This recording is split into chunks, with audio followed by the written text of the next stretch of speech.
우리가 몇 주 전부터 크리스천 기초 시리즈라고 하는 이러한 그 제목을 가지고 좀 믿는 사람이든 믿지 않는 사람이든 오래 믿었든 또 믿은 지 얼마 안 됐든 이런 모든 사람을 좀 대상으로 해서 우리가 믿는 바가 좀 무엇인가를 좀 다시 한번 좀 점검해 보면 좋겠다, 이런 생각을 하면서 이 시리즈 말씀을 계속해서 이제 여러분에게 전달하고 있습니다. 그 취지는 아주 간단한 거예요. 하나님의 말씀을 바로 알면, 그러면 하나님이 누구신지를 정확하게 알게 되고 내가 어떤 사람인지를 바르게 알게 되면, 그러면 하나님에 대한 뜨거운 갈망이 생긴다는 겁니다. 그러니까 올바른 지식이 이 사람에게 하나님에 대한 정서, 뜨거운 정서를 불러일으키면서, 그래서 하나님만으로 만족합니다 하는 이와 같은 하나님 희락주의라고 하는 이와 같은 그 결과가 생길 수밖에 없다, 성경이 그렇게 이야기한다는 겁니다. 그래서 이거를 목사가 좀 잘 설명을 하고 여러분들도 설득을 하고 목사 자신도 이제 이렇게 변화가 되면서 다시 한번 좀 기본을 점검해 보면서 하나님이 어떤 분이신지, 나는 어떤 사람인지, 어떻게 우리가 구원받았는지, 어떻게 살아야 될 것인지, 이런 모든 것들을 한번 이렇게 나누는 시간을 좀 가져야 되겠다, 이렇게 생각을 하고 이 시리즈를 지금 진행을 하고 있습니다. 기독교 믿음에서 가장 중요한 것은 믿음의 대상이라 이렇게 말씀을 드렸어요. 저와 여러분이 아무리 헌금을 많이 드리고 교회 예배 다 출석하고 교제가 풍성하고 성경을 많이 읽어도 하나님이 누구신지가 정확하지 않으면, 그러면 이게 잘못될 가능성이 굉장히 큰 겁니다. 그러니까 내가 예배 드리는 그 대상, 정말 머리를 조아리고 기도 드리는 그 대상 하나님이 정말 누구시냐. 이 세상에 너무나 많은 사람들이 여러 대상을 자기의 예배의 대상으로 이렇게 정해놓고 지금 이 시간에 예배를 드리고 있습니다. 지금 수많은 교회가 일요일 아침에 예배를 드리고 있어요. 지금 이 시간에 저와 여러분도 예배를 드리고 있습니다. 내가 지금 예배를 이렇게 드리고 있는 그 대상, 그 하나님이 어떤 분이시냐, 이게 바른 종교의 시금석이에요. 이 하나님이 정확해야 된다, 성경이 그렇게 이야기하고 있는 겁니다. 그래서 우리 예수님께서 요한복음 17장 3절에 영생은 이것이니 곧 그들이 유일하신 참 하나님이신 아버지와 참 하나님이신 아버지와 아버지께서 보내신 자 예수 그리스도를 아는 것입니다. 예수님이 직접 말씀해 주신 거예요.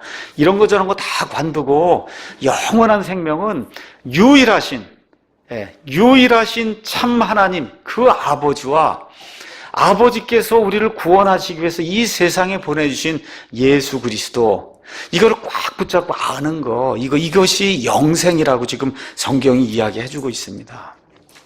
예수님 당시에 하나님의 아들이 나타나셔서 수많은 기적을 보이면서 유대인들에게 내가 하늘로부터 와서 너희를 구원하고 이 메시아 왕국을 세우러 왔다고 이야기해도 거의 99% 이상이 다 예수님을 배척했어요. 여러분, 그 일이 유대인들에게만 일어날 거로 생각하시면 안 되고, 지금 이 시간에 정말 우리 교회 이 시간에 예수님이 이렇게 오셔서 하나님의 마음을 이렇게 들려주실 때 우리는 어떨까, 한번 우리 자신을 한번 생각해 보면 좋을 것 같습니다. 로마서 10장에서 그것을 바울이 이렇게 표현했습니다. 그들이 하나님에 대한 열심은 있는데 지식에 따른 게 아니다.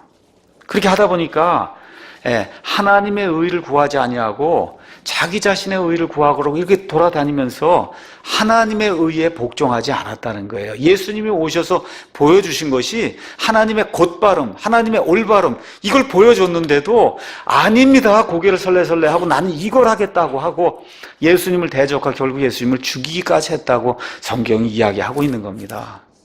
이런 말씀을 저와 여러분이 들을 때 좀 두렵게 생각해야 되지 않겠는가. 좀 두렵게. 그 유대인들이 얼마나 태어나면서부터 하나님을 섬긴다 그러고 성경을 읽는다 그러고 율법을 지킨다 그러고 이 세상에서 가장 종교적인 생활을 많이 한다고 하는데 하나님 뭐라고 말씀하시느냐. 지식에 따른 믿음이 아니고, 그래서 결국은 하나님의 의를 알지 못해서 자기들의 의를 세우려고 다니다가, 그리고 하나님의 의에는 순종하지 않았다는 이런 결론을 내려놓으니 얼마나 이게 두려운 말씀인가, 저와 여러분이 다시 한번 생각해 보면 좋을 것 같습니다. 자, 저와 여러분은 지금은 타락한 상태에서 태어나지만 원래 하나님께서 에덴 동산에서 이 사람을 만드셨을 때는 창세기 1장 26절에서 27절 읽어보니까 이렇게 기록이 되어 있습니다. 한번 가서 제가 읽어보겠습니다. 하나님께서 이르시되 우리가 우리의 형상으로 형상대로 우리의 모양에 따라 사람을 만들자. 이처럼 하나님께서 하시고는 하나님께서 자신의 형상으로 형상대로 사람을 창조하시되 하나님의 형상대로 그를 창조하시고 그들을 남성과 여성으로 창조하셨다. 여기 지금 형상이란 말이 나와요. 그 형상을 지금 말로 이야기하면 판박이라고 생각하시면 돼요. 판박이. 여러분 이제 시집장가 가셔서 아이를 낳잖아요. 그러면 거의 딸은 엄마 판박이고 아들은 아버지 판박이에요. 보면 그렇게 생겼어요, 되게. 그렇죠? 예. 그게 판박이에요. 그러니까 하나님이 사람을 하나님의 판박이로 만들었다는 거예요. 하나님의 판박이로 만드는 게 뭐냐? 그게 무슨 얘기예요? 죄를 미워하는 존재, 올바른 것만을 추구하는 존재, 거룩한만을 추구하는 존재. 그렇죠? 마음속에 악한 것이라고는 생각해 볼 수 없는 그런 존재, 아예 죄를 지을 수 없는 그런 존재로 하나님이 만들어 놓으셨다는 거예요. 그게 하나님의 형상대로 저와 여러분을 만들었다는 그런 의미예요. 근데 지금 저와 여러분이 우리 자신을 돌이켜보면 어떻습니까? 어떠세요? 거기에서 많이 벗어나 있잖아요. 그렇죠? 내가 뭐 특별한 거 얘기하지 않아도 마음속에 물론이죠. 거기에 하나님이 이렇게 하나님의 판박이로 만들어 놓은 거기에서 이제 한참 못 미칩니다. 누구나 다 아마 그렇게 생각할 겁니다. 이렇게 하다 보니까 이제 많은 분들, 특히 우리 남성들에게 가서 이제 말씀을 이렇게 전달을 하면 잘 이해를 이제 하십니다. 이해한 다음에 이제 뭐라고 이제 말씀하시느냐. 예수님 믿으셔야죠. 이제 그렇게 이야기하면 좀 기다려 주십시오.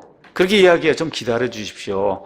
그 다음에 뭐라고 또 이야기하느냐. 술, 담배 좀 끊고 이 죄 이런 것 좀 다 좀 내려놓고 제가 좀 반듯하게 된 다음에 이제 믿으러 오겠습니다. 이렇게 하시는 분이 굉장히 많습니다.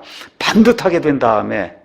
그 반듯하게 되는 일이 장례식장에 가면 생겨요. 딱 가면 그냥 빳빳하게, 아주 그냥 빳빳하게 이렇게 반듯하게 돼서 이렇게 오는 경우가 많아요, 이게. 그때까지 기다리면 안 돼요.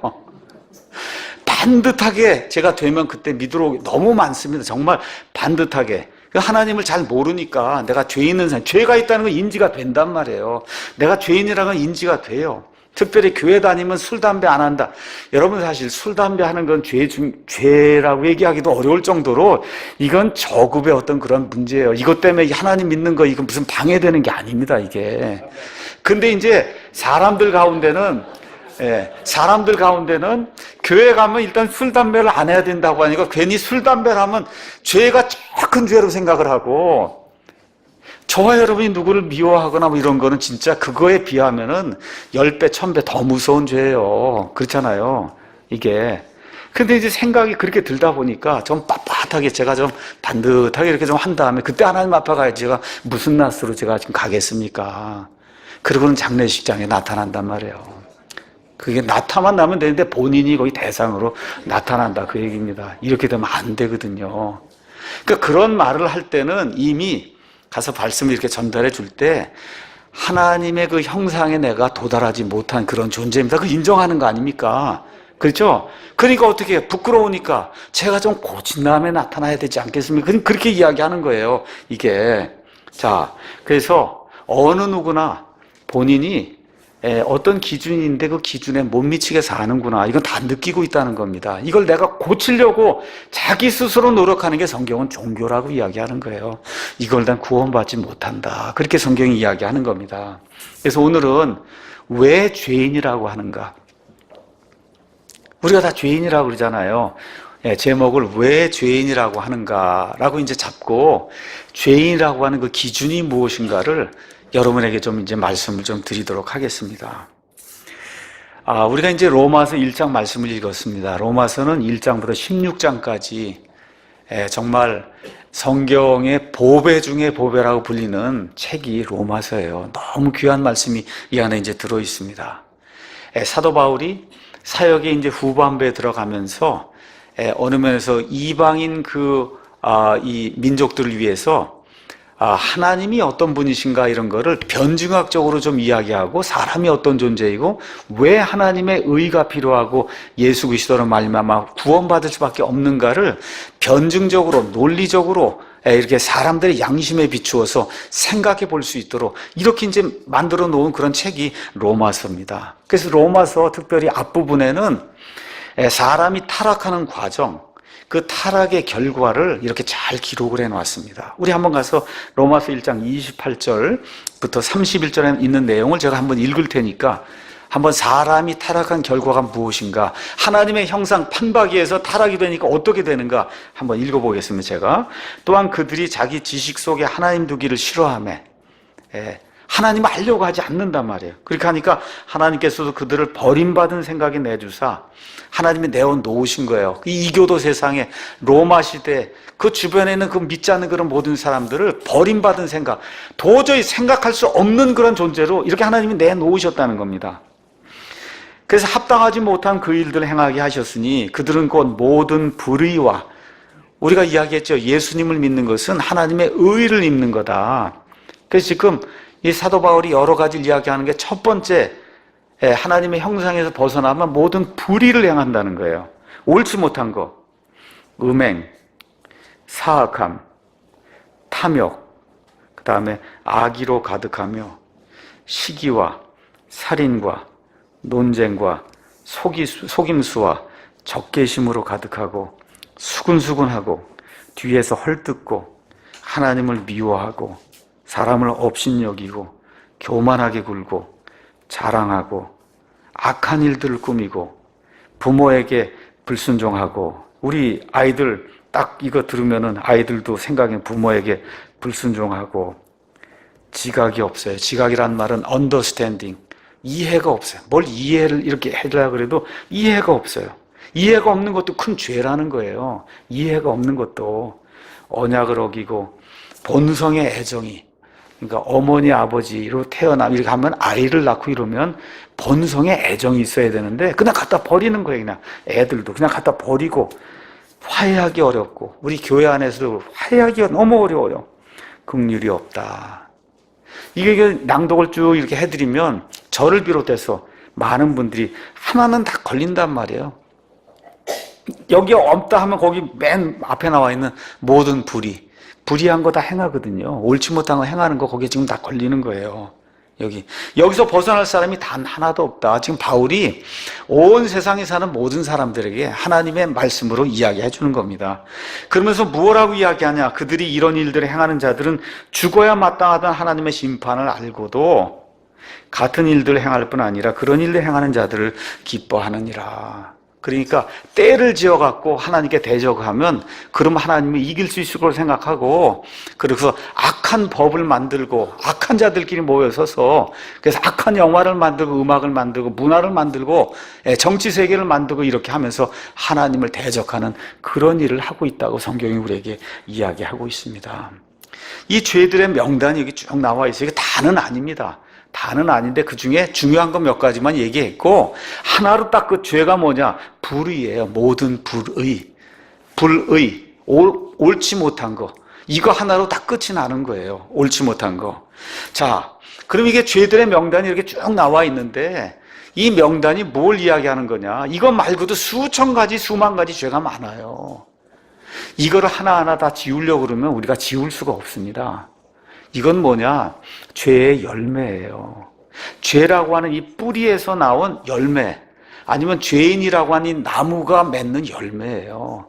그러니까 이 문제를 근본적으로 해결하려고 해야지 수천 가지 수만 가지 나오는 이 죄의 명단들 하나하나 쳐버리면 내가 의인이 되겠다는 이 방식으로는 그게 불가능하다고 성경이 이야기하는 겁니다. 그게 불가능한 그런 일이다.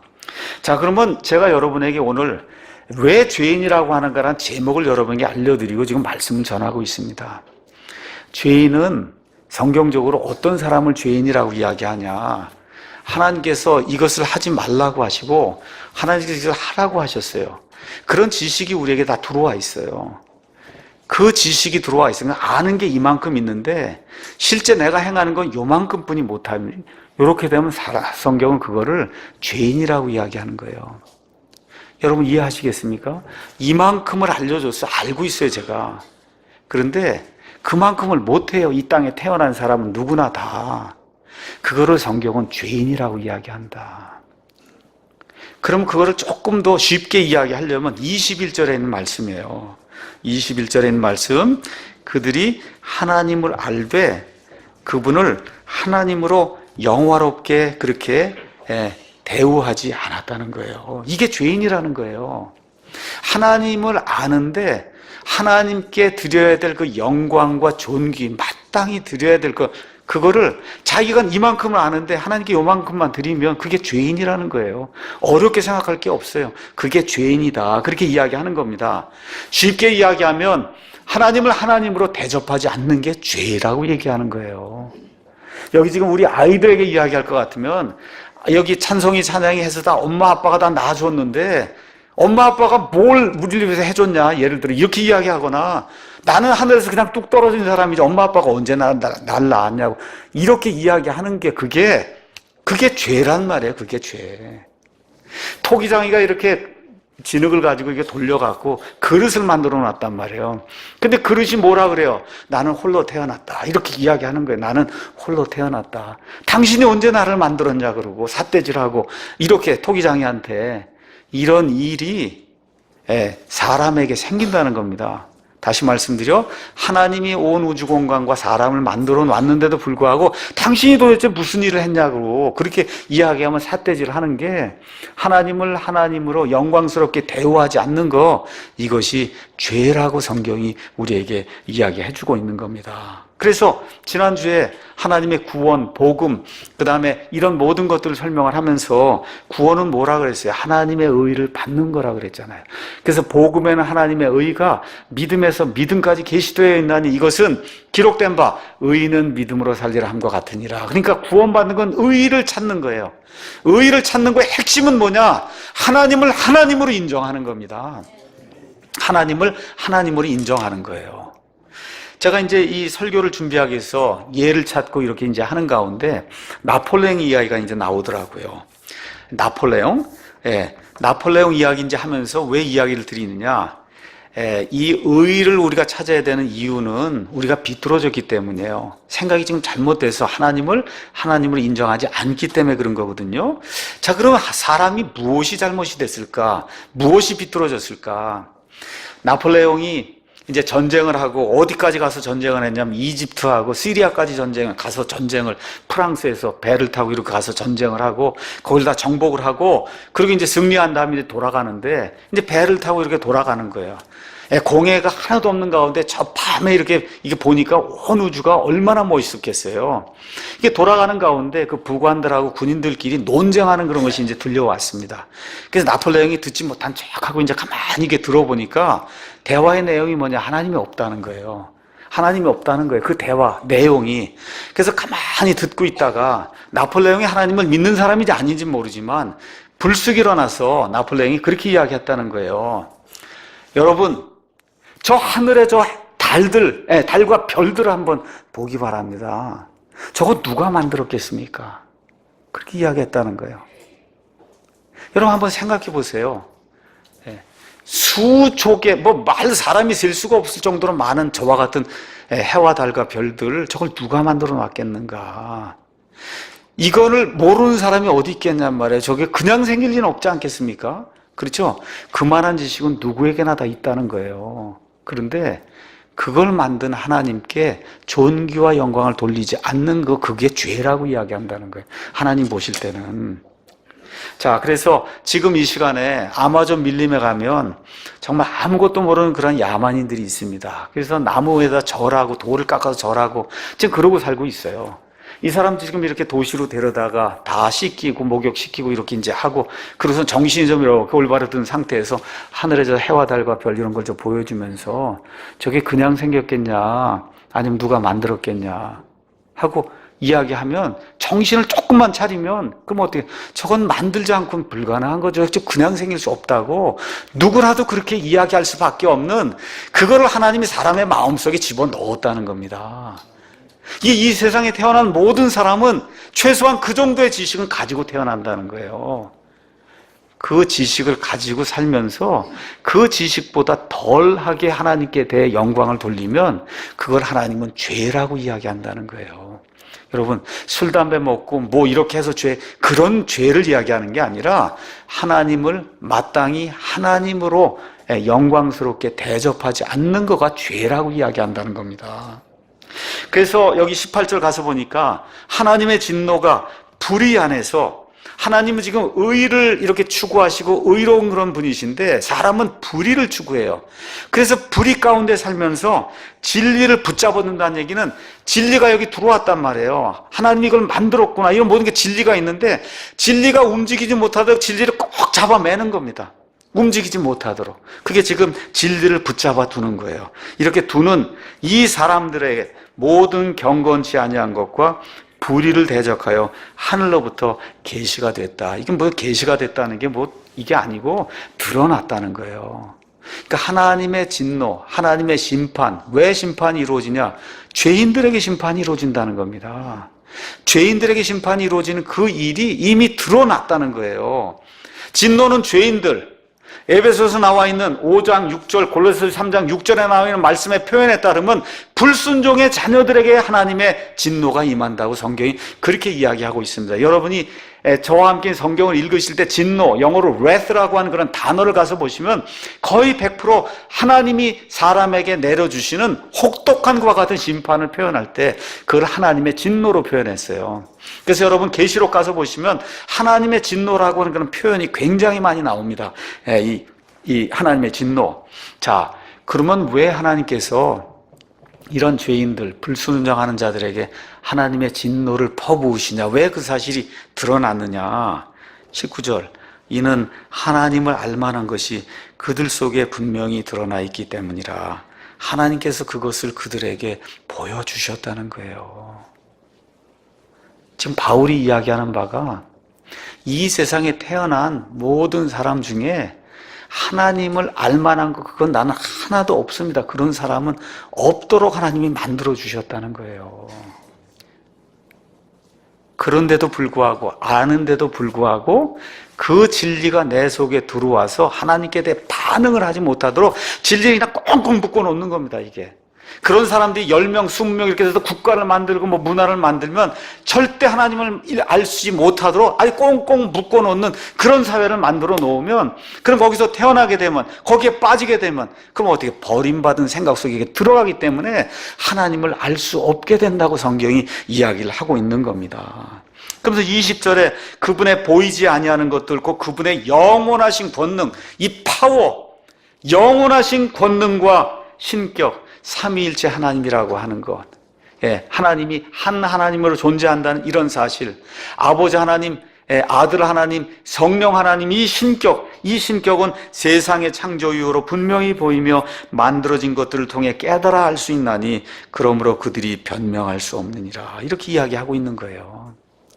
그래서 시편 8편, 시편 19편, 시간이 되시면 가서 한번 읽어보세요. 읽어보시면 고대 그 모든 사람들, 우리처럼 문명인이 아니라는 그런 사람들조차도 밤에 나가 하늘 별들을 보고 달을 보고 낮에 해를 보고 이런 모든 것들을 보면서 주변에 있는 창조 세상을 보면서 이 모든 것을 만든 그런 존재가 있다는 그런 사실을 누구나 알 수 있도록 하나님이 그렇게 만들어 주셨다는 거. 오히려 현대에 사는 사람들이 그게 어려워요.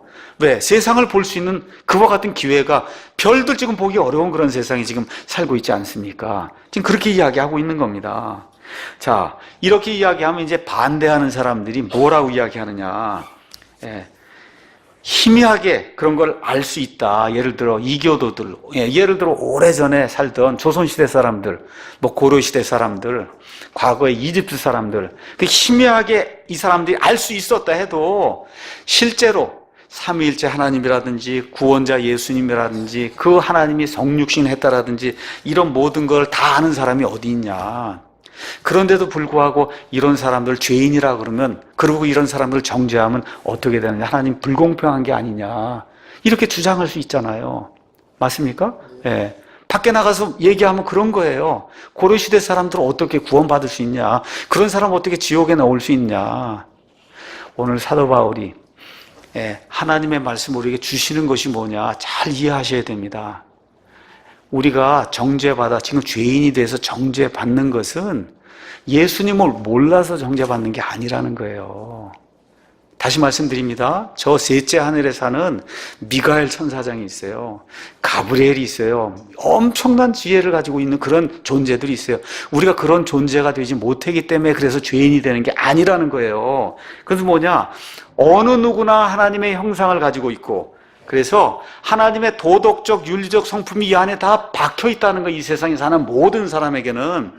그래서 요한복음 1장 9절 말씀을 보면 그 빛, 그 예수님은 세상에 들어오는 모든 사람에게 빛을 비춰주신다는 거예요. 하나님을 알 수 있는 빛을 비춰주신다는 겁니다. 다시 말씀드려, 거짓말하면 뜨끔하고, 그렇죠? 살인하면 이건 나쁜 거야 하고, 그렇죠? 간음을 하면 이건 나쁜 거야. 이 생각이 심지어 저 아마존에 사는 저 밀림에 사는 저 야만인들 안에도 다 들어있다는 거예요. 그런데도 어떻게 해요? 그 일을 한단 말입니다. 그렇죠? 지식이 이만큼 이렇게 주어져 있단 말이에요. 그런데 이 세상에 사는 사람은 누구나 이 지식보다 덜 나오는 행동이 어느 누구나 이 지식보다 이 밑에 가는 행동이 나온단 말이에요. 그래서 죄인이라고 이야기하는 거다. 여러분 이해하시겠습니까? 그래서 죄인이라고 이야기한다는 거예요. 이 하나님에 대한 이런 지식, 아니면 하나님을 알 수 있도록 비춰주신 것 같은 빛은 사람마다 다 달라요. 사람마다 양이 다 다릅니다. 그런데 그런 빛이 하나도 없는 사람은 없다는 거예요. 여러분 그걸 이해하셔야 돼요. 그래서 그 빛을 누구나 다, 어떤 사람 이만큼 받고 어떤 사람 이만큼 받습니다. 그 빛을, 지식을 이만큼 받는데 빛을 얼마만큼 받았냐, 지식을 얼마만큼 받았냐에 상관없이 이 세상에 태어난 사람 누구나 다 그 받은 빛보다 나오는 행동이 밑에 나오는 그런 행동을 한다는 거예요. 그래서 죄인이라고 이야기한다는 겁니다. 심지어 우리 아이들도, 조그만 아이들도 엄마 몰래 하지 말라는 거 하면 숨잖아요. 그렇죠? 가르쳐 주지 않아 뒤에 가서 숨습니다. 이거 나쁜 일 하고는 분명히 그러고는 가서 숨어요. 왜 그래요?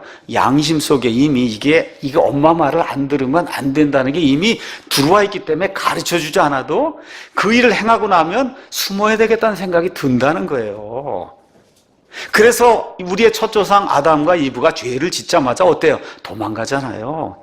이것이 이 땅에 태어난 모든 사람, 그 사람이 야만인이든 문명인이든 이슬람을 믿는 사람이든 뭘 하는 사람이든 어떤 사람이든지 간에 누구에게나 그만한 지식이 다 있다는 겁니다. 누구에게나. 근데 사람은 그만한 지식에 합당하게 행동을 밖으로 내지 못한다는 거예요. 그걸 하나님은 죄인이다 그렇게 이야기한다는 겁니다. 그럼 여러분 제가 한번 여쭤볼게요. 그러면 이러한 기준에 따라 죄인이 된다고 하면 이 세상 사람은 다 죄인 맞습니까? 죄인 맞아요? 성경이 이야기하는 죄인은 그런 의미의 죄인이라는 거예요. 극악무도한 죄를 져서 죄인이다. 이것도 맞습니다. 그럼에도 불구하고 성경이 얘기하는 근본적인 의미의 그 죄인은 하나님을 알 수 있는 빛을, 지식을 이만큼 누구에게나 사람마다 다 다르게 주셨어요. 그만큼 살지 못하는 게 그게 죄인이라는 거예요. 이해하시겠죠? 예. 자, 이교도들, 이집트 사는 사람들, 유대인들에 비해 그 빛을 받은 정도가 얼마 안 됩니다. 그렇죠? 근데 성경은 뭐라고 얘기합니까? 로마서 2장 14절에서 15절에 율법을 소유하지 않은 이방인들, 고려시대 사람들, 조선시대 사람들, 하나님의 율법 받지 않았어요. 이 사람들, 본성을 통해 율법 안에 들어있는 것들을 행할 때 이런 사람들은 율법을 소유하지 않아도 자기에게 율법이 되나니 이런 사람들은 또한 자기 양심이 증언함을 자기 생각들이 서로 고소하고 변명하는 가운데 자기 마음속에 기록된 율법의 행위를 보인다는 겁니다. 다시 말씀드려 하나님께서 창조 세상과 사람 속에 박아놓은 양심이라고 하는 이런 걸 통해서 어느 누구든 변명할 수 없이 하나님을 알 수 있는 빛을 주셨다는 거예요. 그런데 이 땅에 태어난 사람은 다 그 빛에 합당하게 살지 못하기 때문에 그래서 정죄를 받는다고 성경이 이야기하고 있는 겁니다. 여기 21절 말씀 다시 한번 좀 살펴보겠습니다. 그들이 하나님을 알 때 그분을 하나님으로 영화롭게 하지도 아니하고 감사하지도 아니하고 이렇게 나옵니다. 제가 늘 이야기 드리듯이 우리 교회 이제 방문하시는 분이 계십니다. 같이 이제 식사하러 들어가요.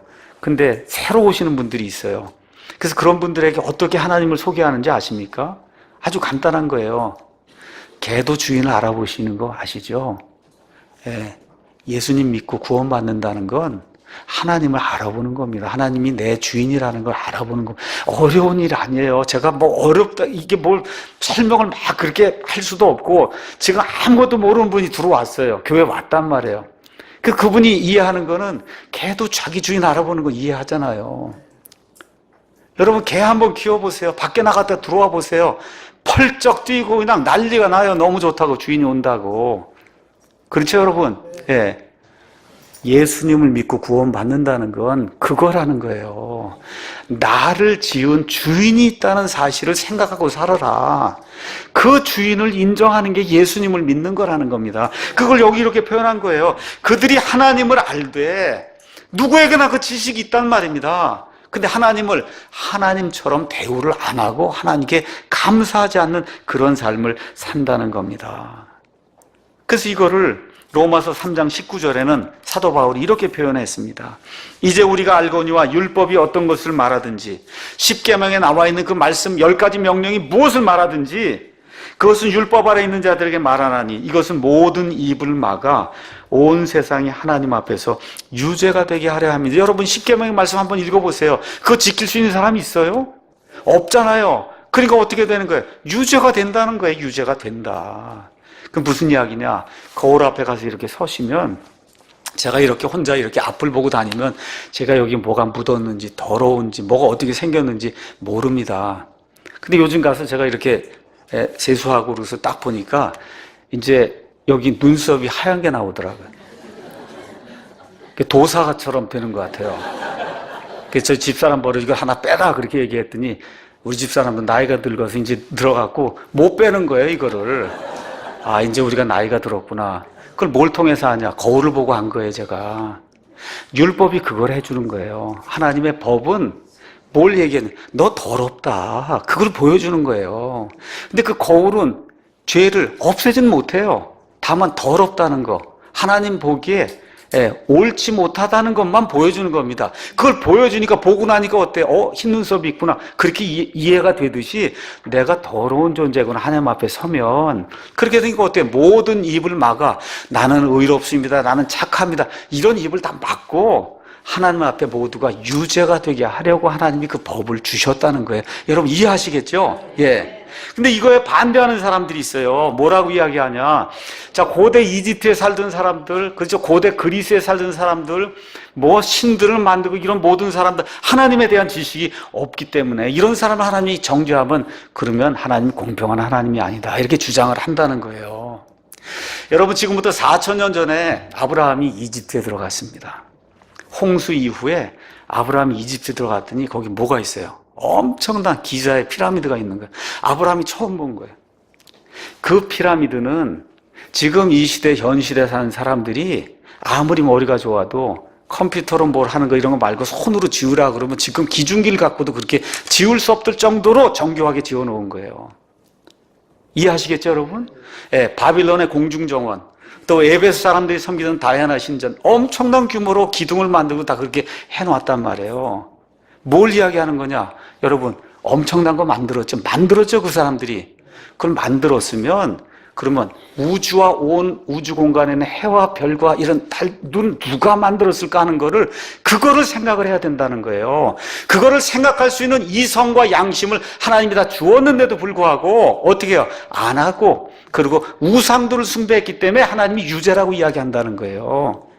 이해하시겠습니까? 우리나라 조선시대 뭐 추구기를 만들고 한글을 만들고 다 이성과 모든 것들이 다 있음에도 불구하고 하나님을 추구하지 않았다는 겁니다. 그래서 하나님이 정죄한다는 거예요.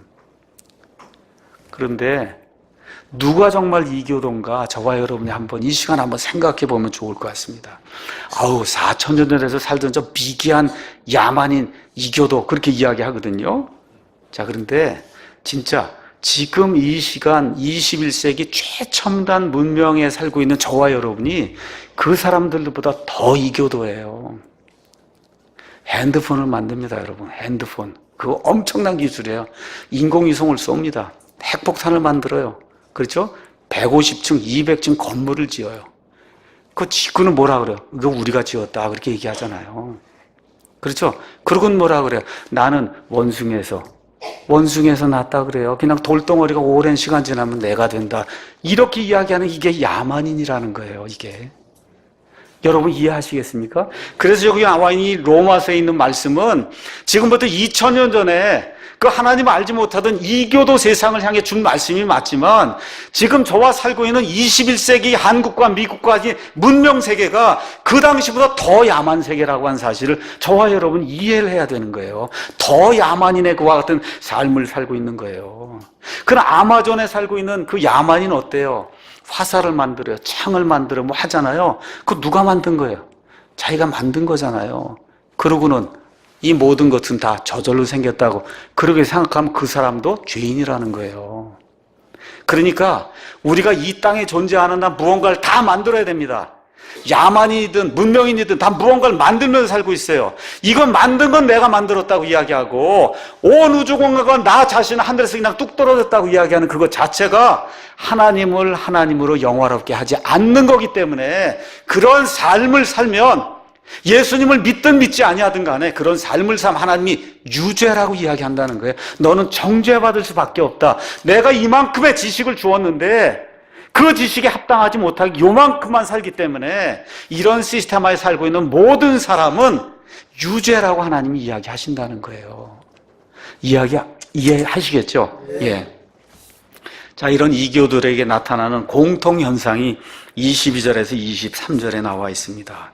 그들은 스스로 지혜롭다고 선언하나 어리석은 자가 되어 이게 아마존 밀림의 야만이든 핸드폰을 만드는 이런 엔지니어든 과학자든 상관없어요. 스스로 참 나는 지혜로운 사람이야.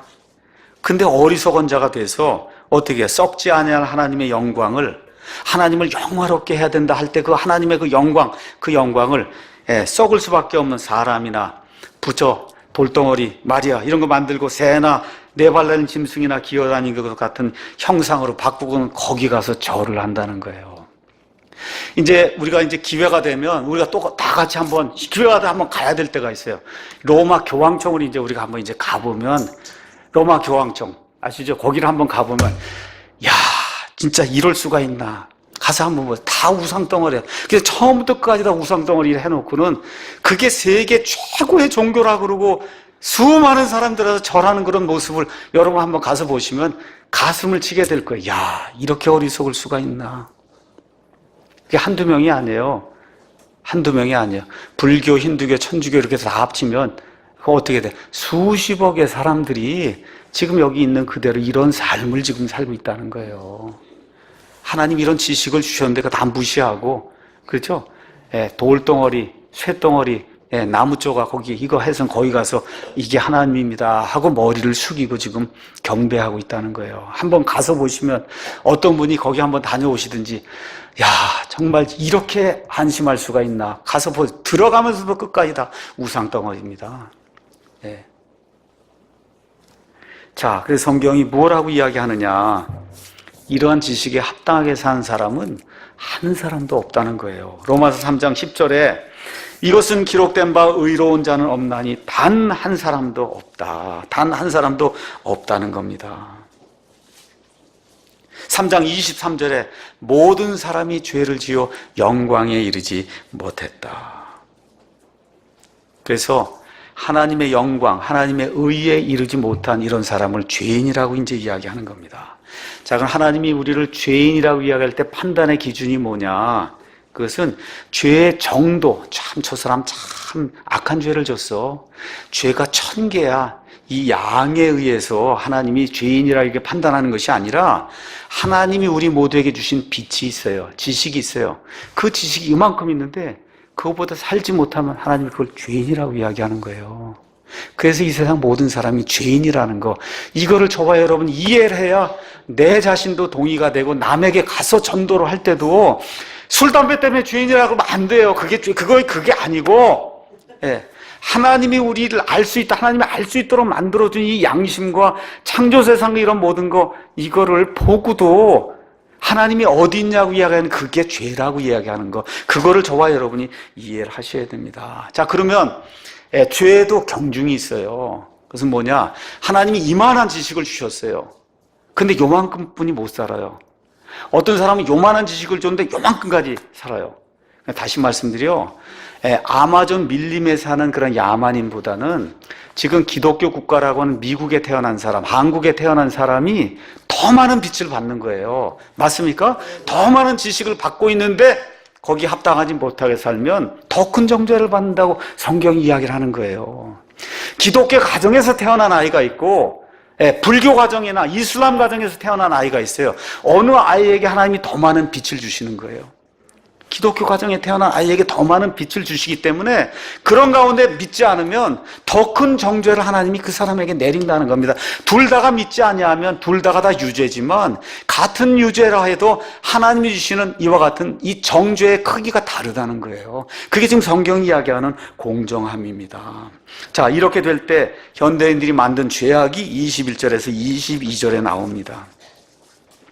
21절에서 22절, 지혜롭다고 선언하나 어리석은 자가 됐다, 이렇게 이야기하면서 21절 끝부분에 오히려 자기들의 상상 속에서 허망해지고 또 그들의 어리석은 마음이 어두워지다 보니까 돌덩어리가 오랜 시간 되면 생명체가 되고 암해가 되고 그 다음에 어류가 되고 파충류가 되고 조류가 되고 그래서 그 다음에 뭐가 돼요? 포유류가 되고 사람이 된다. 이런 걸 어리석은 마음 속에서 그걸 꾸며낸다는 말입니다. 여러분, 역사 속에서 이런 일이 생긴 적이 없어요. 다 그 과학자라고 하는 사람들의 마음 속에서 가서 보니까 자기들의 상상 속에서 허망해서 만들어 놓은 이론이 그게 진화론이에요. 그게. 이 결과가 어떻게 되느냐? 24절에 그러므로 하나님이 도저히 참을 수가 없으니까 그러므로 하나님께서도 그들 마음의 정욕을 통해 부정함에 내주사 그들이 자기들의 몸을 서로 욕되게 그렇게 만들었다는 거예요. 다시 말씀드려, 육적인 일만 생각을 하고 영적인 것은 보지 못하는 나는 그런 거 원치 않습니다 하는데 어떻게 하겠어요, 하나님께서. 그러니까 관능적인 거 추구하고 육신의 어떤 것 정욕만 추구하는 그런 사람으로 만들어 놓는다는 거예요. 이런 사람을 가리켜서 구약 성경에서는 존귀함 가운데 거하는 그런 사람이라도 이 하나님을 알지 못하면 짐승과 같이 된다, 그렇게 이야기하는 겁니다. 하나님 보실 때 그렇게 이야기하는 거예요. 그래서 26절, 27절에 이들이 하나님을 대적해서 행하는 엄청난 죄악, 그 죄악이 뭡니까? 그들은 하나님의 진리를 거짓으로 바꾸고 창조자보다 창조물을 더 경배하고 섬겼느니라. 이게 이제 진화론이고 26절에 이런 까닭에 하나님께서 그들을 수치스러운 애정에 내주셨으니 이렇게 나오면서 여자가 여자와 더불어 동성애를 하고 그 다음에 27절 남자들도 남자가 남자와 더불어 동성애를 하는 이와 같은 극심한 그런 죄악이 이러한 문명사회에 퍼질 수밖에 없다, 그렇게 성경이 이야기하는 겁니다. 그러니까 하나님이 그냥 그대로 내버려 두는 게 이게 좋은 게 아니라는 거예요. 사람이 절대 하나님은 원치 않습니다 얘기하면 어때? 그냥 내버려 둔다는 거예요. 그 내버려 두는 거의 끝이 뭐예요? 그 진화론이에요. 그래서 무생명에서 생명이 나오고 종이 바뀌고 맨 끝에 사람이 나온다, 이런 엉뚱한 허망한 거는 이론을 가르치다 그걸 넘어서면 그 다음에 뭐예요? 남자가 남자와 더불어 여자가 여자와 더불어 동성애를 범하는, 여기까지 가면 그 문명사회의 끝이 다다른 거다, 성경이 그렇게 이야기를 하고 있는 겁니다. 어떤 사람이 내가 동성애를 하겠습니다, 그럼 뭐 우리가 간섭할 필요 없는 거예요. 그 간섭할 필요 없는 거예요. 그 사람의 자유이기 때문에 이야기는 할 수 있어요, 그 나쁜 거라고. 그런데 우리가 대적해야 될 것이 있어요. 그것은 뭐냐? 차별금지법 아니면 동성결혼 합법화를 국가가 만들려고 하면 그거는 우리가 절대적으로 반대해야 됩니다. 절대적으로 반대해야 돼요. 왜 그러냐? 남자와 여자라고 하는 하나님이 만들어주신 하나님의 형상, 그 다음에 남자와 여자가 결혼해서 가정을 꾸며야 된다는 거, 건강한 가정을 가지고 건강한 교회를 하고 건강한 사회와 건강한 국가를 해야 된다고 하는 이것이 하나님의 기본적인 뜻입니다. 이걸 전 사회가 조직적으로 하나님의 뜻을 어기면서 동성애를 합법화하는 이런 일을 한다고 할 때 우리 기독교인들은 들고 나서서 아니라고 이야기해야 되는 거예요. 개개인이 하는 것은 상관하지 않습니다. 그럼에도 불구하고 조직적으로 이와 같은 일이 이루어지면 이 사회의 끝이 다가왔다는 겁니다. 이 사회의 끝이. 그래서 이런 것들을 기억을 하면서 왜 하나님이 이러한 일들을 바울을 통해서 자세히 우리에게 이렇게 보여주고 있는가? 이 모든 것의 끝이 동성애구나. 그렇게 돼서 남자와 여자의 성의 구분이 없어지고 그저 화장실도 하나예요. 그냥 남자 여자 다 그냥 하나로 들어가고 수영장도 하나로 들어가고. 여러분 살 수 있겠어요? 그런 사회에? 예. 이러한 것이 사회의 몰락을 가져오고 문명의 몰락을 가져오는 그런 징조가 되고, 그래서 우리 예수님께서 내가 올 마지막 때에는 노아의 때와 같이 된다 그렇게 말씀하셨어요. 노아의 때 특징이 뭐예요? 동성애거든요. 롯의 때와 같이 된다 그랬어요. 그 특징이 뭐예요? 동성애란 말입니다. 그래서 이런 일들이 우리 가운데 파급이 되지 않도록 저와 여러분이 최선을 다해 기도하고 막아야 되는 겁니다. 자, 28절에 또한 그들이 자기 지식 속에 하나님 두기를 싫어하며 하나님께서 그들을 버림받은 생각이 내주사 합당하지 못한 그 일들을 행하게 하셨다. 그래서 이런 모든 일들이 사회에 완전히 파급이 되면서 만연이 되면 그러면 옳고 그른 걸 모르는 사회가 되는 거예요. 그럼 어떻게 돼? 하나님의 진노가 임하게 되는 거예요. 여러분, 잘 먹고 잘 사는 것 때문에 사람이 망하지 않습니다. 이 머리 안에 뭐가 들어있느냐, 이거에 의해서 사회가 몰락하는 거예요. 이거를 기억하시고 우리 사랑침례교회는 하나님이 주신 이 근본적인 가치를 지키려고 노력하는 사람들의 모임이 돼야 돼요. 누가 뭐라고 하든지 하나님이 주신 근본적인 가치, 하나님의 말씀대로 살겠다는 이런 가치, 이거를 지키는 성도들이 돼야 되는 겁니다. 여기 1000명, 2000명 숫자가 중요한 게 아니에요. 여기 비록 50명이 모여도 저는 그런 분들하고 목회하고 싶은 거예요. 그런 분들하고 하나님의 근본적인 가치를 지키고 그 가치를 온 세상에 전달할 수 있는 그런 교회가 돼야 하나님이 기뻐하는 그런 교회가 되는 겁니다.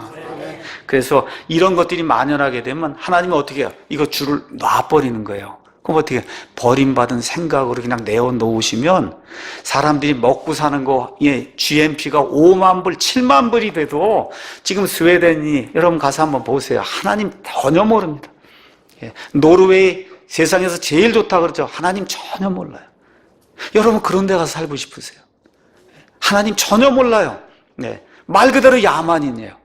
이런 나라가 되면 안 된다는 거예요. 그게 안 되기 위해서 저와 여러분이 하나님의 이 말씀을 굳건히 붙들고 어떻게 하든지 하나님이 말씀하신 대로 살려고 노력을 하고 그것을 선포를 하고 가르치고 알리고 우리 아이들을 교육을 하고 다음 세대를 위해서 준비하는 그와 같은 교회를 하기 위해서 저와 여러분이 사랑침례교회를 지금 하고 있는 겁니다. 결론의 말씀 드리도록 하겠습니다. 예레미야 5장에 가서 보니까 이런 말씀이 좀 나와 있습니다. 5장 1절에 너희는 예루살렘 거리를 이리저리 두루 달리고 또 이제 보고 알며 그것의 넓은 곳에서 한번 찾아봐라.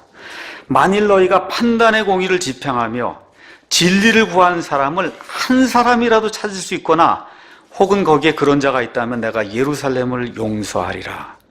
비록 그들이 말로는 주께서 살아계신다 할지라도 참으로 그들은 거짓으로 맹세하느니라. 지금 바빌론 포로 생활 가기 바로 전 상태를 이야기하는 거예요. 하나님을 섬긴다 하고 11조를 드리고 예물을 받아들이고 다 그렇게 하는데 하나님 뭐라고 말씀하시냐? 판단의 공의, 하나님의 그 공의를 집행하고 진리를 구하는 자가 한 사람이라도 예루살렘에 있느냐? 저와 여러분이 이 땅에 지금 존재하는 이유가 뭐냐? 하나님의 판단의 공의를 구하고 그걸 추구하고 진리를 구하기 위해서 애를 쓰기 위해 지금 이 땅에 존재하는 겁니다. 이렇게 흩어져 있다가 주일에 왜 모이는 거예요? 흩어져 있다가 장작불처럼 다시 모여야 우리가 힘을 발휘할 수 있기 때문에 그래서 지금 이 자리에 모이고 있는 거예요. 여러분 믿습니까? 하나님께서 말씀하신 내용을 저와 여러분이 기억을 하시며 디모데 후서에 나와 있는 이 말씀 하나 읽고 마치겠습니다. 디모데후서 3장에 가서 보니까 마지막 때에 대해서 이렇게 이제 이야기를 했습니다. 디모데후서 3장 1절에 또한 이것을 알라. 즉 마지막 날들의 위험한 때가 이르리라. 마지막 때의 일입니다.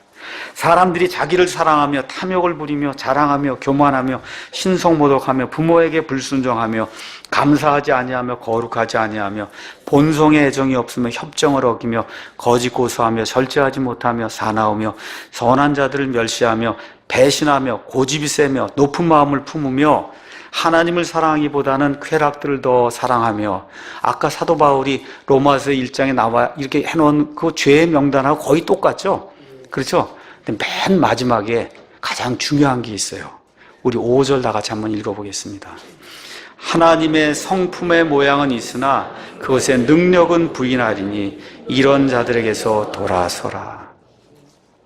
하나님 믿는 것 같은 무슨 모습은 있는데 진짜 하나님의 사람이 아닌 자들이 마지막 때에 많이 나타나는 거예요. 그래서 제가 여러분에게 광고 시간에도 말씀드리고 말도 그렇고 무언가 하는 것도 그렇고 좀 고상하게 여기 하나님의 성품에 합당한 그런 삶을 우리가 살아야 된다. 제가 그래서 말씀드린 거예요. 교회 다니는 모습은 있는데 교회만 딱 밖에 나가면 믿지 않는 사람보다 더 악하게 말을 하고 행동을 하고 하면 되겠냔 말이에요. 킹제임스 성경을 쓰고 있습니다. 그렇게 주장을 하는데 그 하는 내용을 가서 보니까 믿지 않는 사람보다 더 못하면 되겠냔 말이에요. 이것이 특별히 마지막 때에 나타난 그런 징조라고 우리에게 이야기를 해주고 있습니다. 이런 모든 말씀들을 요약을 하면서 내가 왜 죄인인가? 왜 내가 구원받아야 되는가? 하나님을 알려주신 지식이 있는데 그 지식에 내가 합당하지 못하게 살아요. 그걸 하나님은 불의하다고 이야기하고 그걸 하나님은 죄인이라고 이야기하고 그대로 살면 정죄받을 수 밖에 없다고 하나님이 이야기해 주시는 거예요. 그러니까 자꾸 밖으로 드러난 죄의 열매를 가지고 죄인이다 아니다 이렇게 이야기하지 마시고 하나님이 정해놓으신 그런 법에 내가 합당하지 살게 못하면 누구나 다 죄인이다. 그 기준에서 보면 아무리 훌륭한 왕이나 대통령이나 아무리 지식이 많고 돈이 많은 사람이라도 심지어 아마존에 사는 그런 이 식인종 야만인 같은 그런 사람이라도 하나님이 주신 빛이 다 있잖아요. 그 빛에 어느 누구도 합당하게 그 빛에 상응하게 살지 못하기 때문에 내가 죄인이라는 거. 그럼 어떻게 해야 돼요? 하나님의 의를 힘입어서 우리가 그걸 벗어나야 된다는 거죠. 그게 기독교가 이야기하는 구원이라는 거. 이거를 좀 잘 이해하시고 내 자신이 먼저 이해하고 남에게 이걸 설명해 줄 수 있는 우리 사랑친맥의 모든 성도들이 되기를 예수님의 이름으로 축원합니다.